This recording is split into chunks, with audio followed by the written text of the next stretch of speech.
Welcome to Africa Media Australia. I'm Clyde Sharady, and today I have with me Barry, who is going to be talking with me about the recent elections in Rwanda. How are you, Barry? I'm good, thank you, Clyde. How are you? Not too bad, not too bad.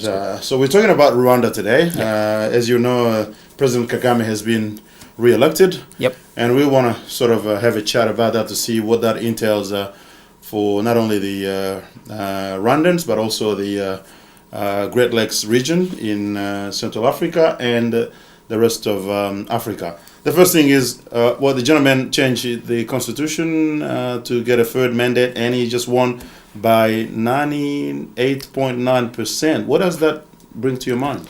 Well, I think we need to take everything in the context of Rwanda. Mm-hmm. As you know, a country that went through a genocide in 1994, mm-hmm. With close to between 800,000 and 1 million people that got slaughtered in the space of 100 days.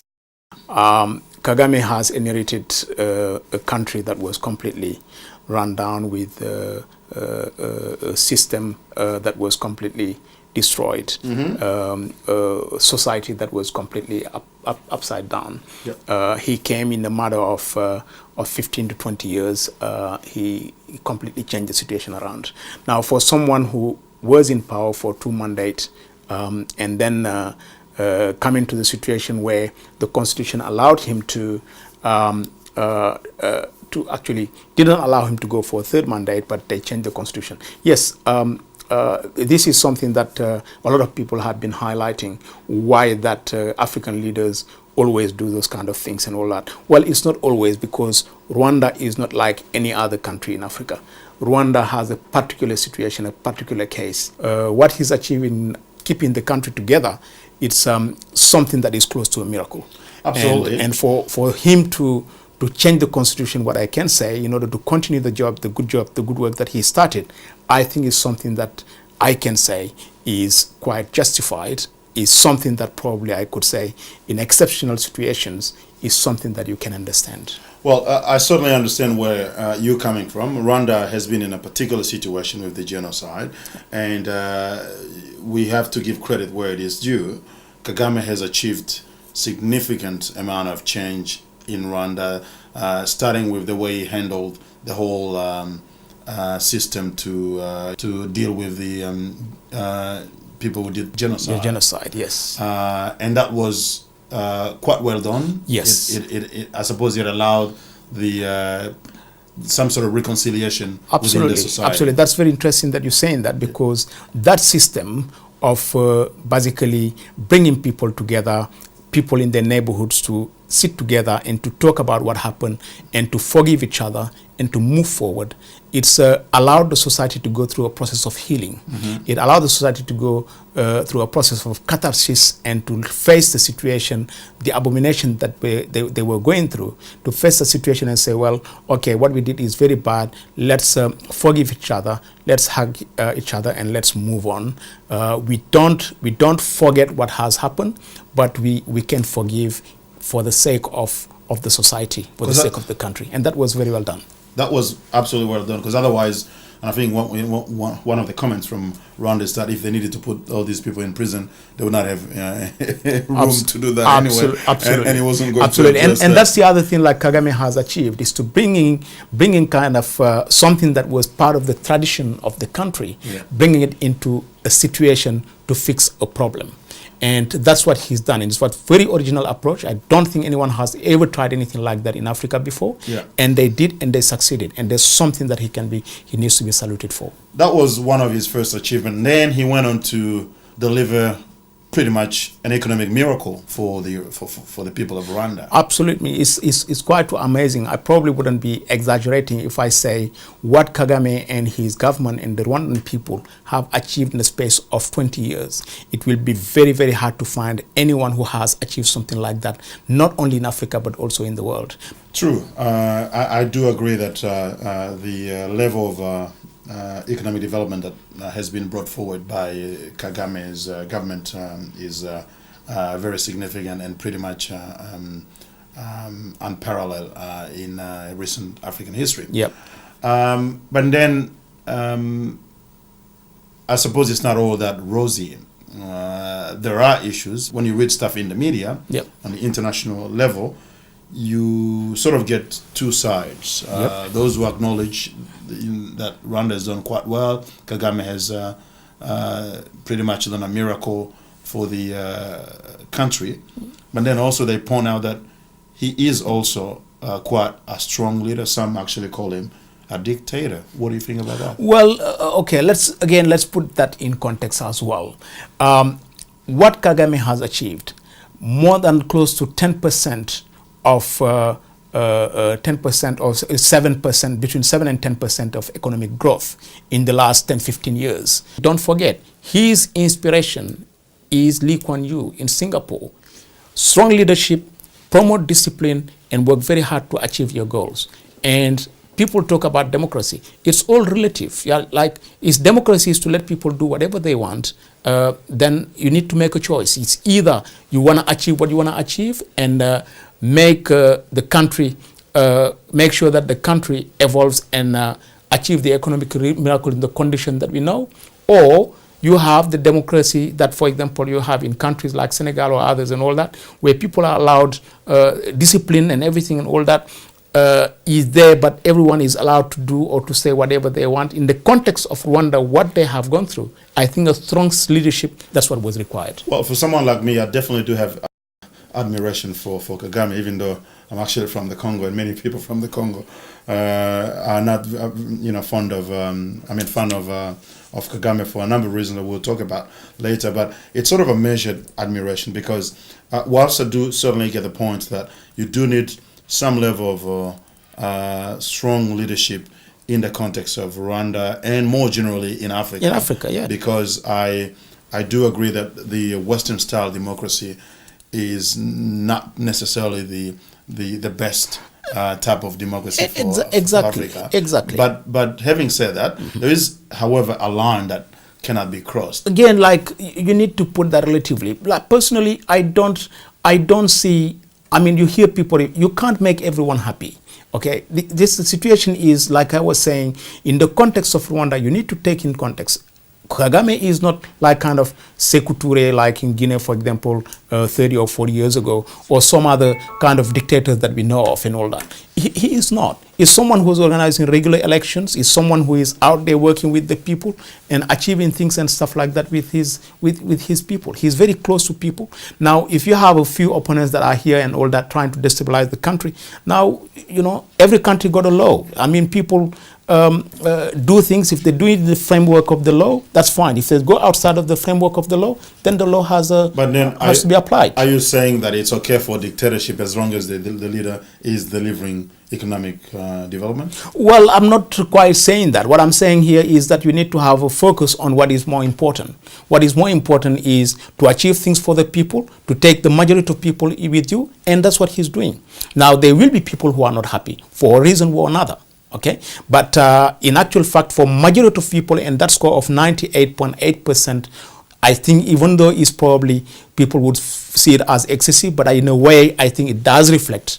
In many ways, does reflect the level of popularity of the guy. Well, that sort of popularity is the one we've seen through many dictatorships, including Mobutu in Congo, or Sekou Touré in Guinea, or there are countless of examples where it's pretty much unimaginable.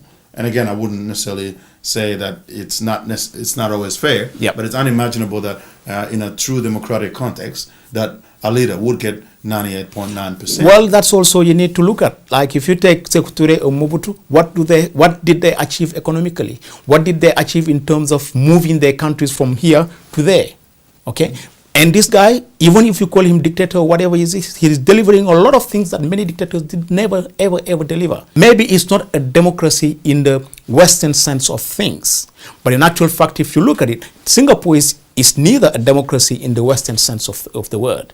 But they are achieving something extraordinary. And the same person has been leading Singapore for over 40 years before leaving the power to his son. And Singapore today is what it is today thanks to a strong leadership. Not to a democratic style of leadership like in the Western way that we understand it, but in in a way that does fit what they wanted for their country, and it worked. But I think that's what they're trying to do in Rwanda. Where do you put the line, though? At what point do you say, no, this is no longer just strong leadership, this is something that needs to be No, but condemned? who put the line? That's what the question is. Who put the line? Well, who got the standard of saying the line should be here or should be there? I think the Rwandans have to judge for that. And from what I can see, the majority of Rwandans are happy with their people. So let them cross the line, put that line. Okay, well, that's fine. Talking of what Kagame has done in the region beyond Rwanda, well, in the Congo, he has been playing a very active role in not only sending troops, Rwandan troops crossing the borders in the Congo, but also supporting and arming various rebel groups to create havoc in eastern Congo. And he's also, in that sense, contributed to the looting of the Congolese resources. So he may be a very good leader for the Rwandans people, but he is not a good model of leadership in the regional sense. What do you say about it? Well, what I can say about that, Kagame is probably not a saint, okay? He is not a saint, but I have no kind of evidence in terms of his involvement in the Congo. I heard about it a long time ago, many years ago. I don't know what it is now. There was a need for the Rwandans to secure their borders, to make sure that the people who are responsible for the genocide, and who were, many of them, according to what the Rwandans were saying at the time, who were actually found shelter in the Congo, to make sure that they don't come back and repeat the same thing of what they did with the genocide. So that was the argument. I'm not saying whether it's true or not, but that was the argument. I can tell you for sure. Well, okay, that's fine. But what I'm saying here is it's a geopolitics, okay? It's geopolitics. So what we can say about that right now is that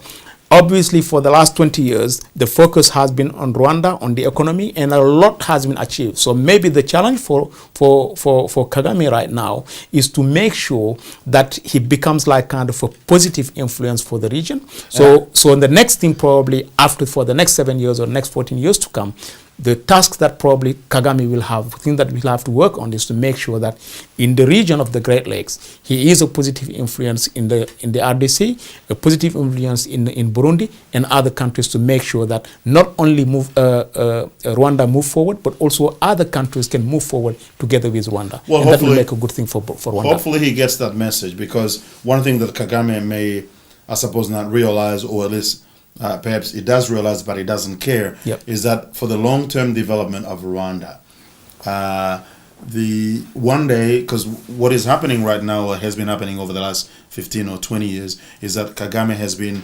exploiting the corruption and weakness of the government in Kinshasa. And he's been feeding off that. But long term, one day the Congo will rise. Congo may want to, I suppose, to make Rwanda pay for that. And that. Well, let me stop you there, Clyde, because it doesn't work like that. Because in actual fact, you're talking about leading a state. You're talking about governing a state. I think you're right. I mean, Congo got the potential of being kind of a locomotive of all that region, to be a superpower. Now, one thing that the Congolese have to sort out between themselves is to make sure that they get the system together, they get their country together, because in actual fact, Congo has gone through a lot. Congo has gone through a lot in the last 200 years. Now, you need to have a strong leadership like in Rwanda, and I think Rwanda can be a good inspiration for that. Most Congolese people see Rwanda as a very bad influence and actually contributing to the issues in the Congo. And what I'm saying is, if Kagame gets the message that, okay, now he's been able to achieve great things in Rwanda, and he can now use some of his influence and power to be a positive change in the region. If he gets that message and actually gets it done, that would be good. But if he doesn't, then he is exposing Rwanda on a long term for the put his legacy in jeopardy. Part of the economic miracle, so to speak, of Rwanda is that some of the resources have been coming from Congo. Right. It's not all just about what Kagame has done, because he's only got so much. And Rwanda has very limited natural resources. It's also very landlocked. So it's limited in terms of what wealth it can create. Although wealth doesn't always come from mineral resources, wealth can come in other areas. Even brain power and all that sort of Yeah, thing. I think you have a combination of things here. You're absolutely right. Yeah. I mean, you have the natural resources, but one thing also, you need to have a system that can manage all this, a combination of all this, and that's what Kagame has succeeded in.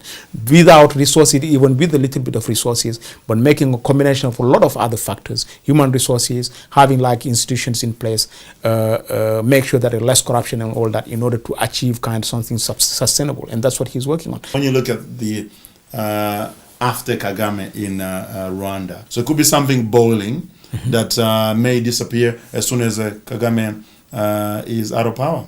Well, it's well could be, but what I'm saying here is I'm sure Kagame is preparing kind of some working on some succession plan.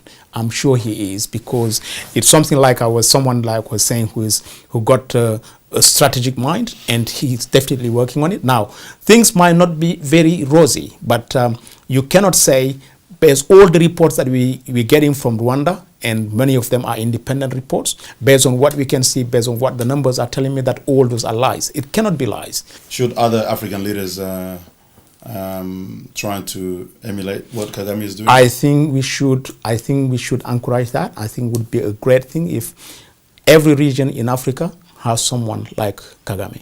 If we have probably 10 Kagames in Africa, in North, West, South, Central, and Africa, and probably in parts of North Africa, I think it would be a good thing for the African continent. All right. Well, folks, I guess we're going to stop here. We will ask you to say what you think. Comment below this video whether you think in Africa, as long as a leader such as Kagame is doing a great job for the country, he is not corrupted, he should continue for as long as his people want him or her to continue, or whether you think that democratic principles should apply and that the constitution should not change, and what has been done in Rwanda is not right. Whatever your ideas are, please let us know, and we'll continue to have similar discussions for other cases in Africa. Barry, I want to say thank you for your time to Africa Media. Thank you. We'll have another chance to continue to talk about our dear continent. Thank you, Clyde.